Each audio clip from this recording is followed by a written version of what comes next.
production of melanin has also been found to enhance brain capacity, meaning at the neuron networks and neuron centers, the brain can fire more rapidly and at higher vibratory rates with the presence of melanin. Tissues that scar and leave deep, what they call incrustations. And this is one of the banes of very dark-skinned people, because the scarring tissue leaves such a dark residue that it looks awful. But yet, the very presence of the substance that makes a person have deep scar tissue is what saves them from radiation poisoning and saves them from what we call deep neuroticisms and psychoticisms, because of the inability to take in radiation or sunlight and convert it. The whole process on this planet is photosynthesis, but that has not been taught in our schools.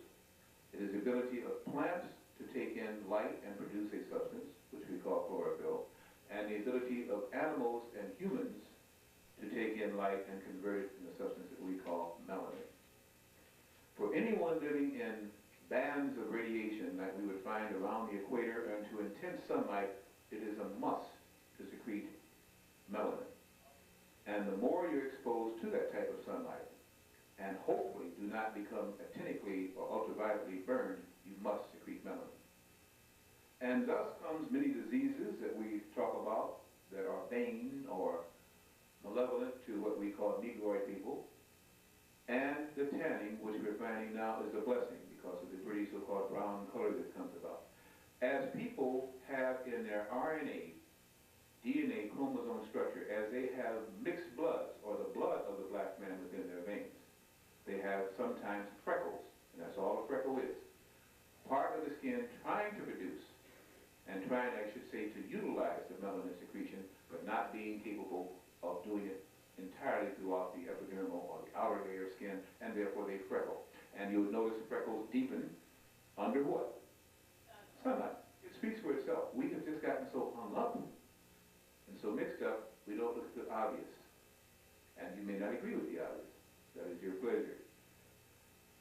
People carrying melanin are found in every continent on this planet, the further you go back in the history of that continent. And let me repeat that slowly. There is no place on earth where people live that if you check the history of it and the migration patterns, how they got there, where they came from, that did not first produce a black man on that very spot. Now, that's a heck of a statement to make, and I'll hold it until you can correct me down the line or later on when we turn it over for questions and comments, even tonight. Therefore, if you research the history of any continent, my claim is that you will find Negroid people. Negroid only by the term that the anthropologists are using. And since we're trying to be intelligent here and we're trying to look at our history, we'll take those names, but understand that those names don't necessarily bind you. They're just names to use while in Rome. The whole idea is people carrying melanin in spite or despite or with respite of whatever you call it, have been found wherever you go back in those histories. Just briefly, when you look at the continent of Australia, supposedly there's a big question mark there. How in the world did the Aborigines, unique as they are, ever get to Australia? No one can understand it. Oh, what a mystery. Boy.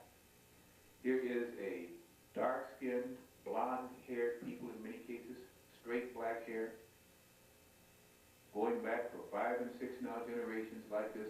How in the world did black people ever get naturally golden hair? And where did these wide-nostriled, straight-haired people come from?